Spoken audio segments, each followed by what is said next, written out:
এই আজি গাঁৱত থকানো সুবিধানো কি তাকে আপোনালোকক কওঁ বোলো। গাঁৱত যিহেতু আমি থাকোঁ, এয়া দেখিছেনে মোৰ লগৰ এজন শ্যাম, ই মানে ওচৰতে বৰষুণ আজি বতৰটো যিহেতু ডাৱৰীয়া, এইটো কাৰণে ওচৰতে এনেকৈ সৰু ভেটা এটা দিছিলে, আৰু ভেটাটো দি ৰাতিপুৱাৰ পৰা বোলে প্ৰায় 10 কেজিমান মাছ ধৰিলে।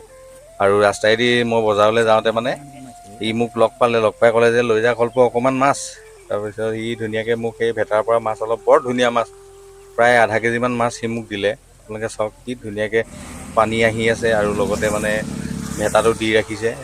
একো মানে খৰচ কৰিবলগীয়া হোৱা নাই, অকল ভেটাটো দিছে। এইফালে আমাৰ পিণ্টু, এইফালে শ্যামৰ মাছখিনি ধৰি আছে ধুনীয়াকৈ, ধৰি মেলি ভালেমানখিনি প্ৰায় আধা কেজিমান মাছ মোক সি দিলে। আৰু আজি একো তেনেকুৱা ধৰণৰ প্লেনিং নাছিলে মাছ মাংস কিবা কিনা, কিন্তু বৰ ধুনীয়াকৈ সেই মাছখিনি মোক দিলে। খুব ভাল লাগিলে। আচলতে গাঁৱৰ পৰিৱেশবিলাকে এনেকুৱা, খুব মানে এটা ভাল লগা পৰিৱেশ।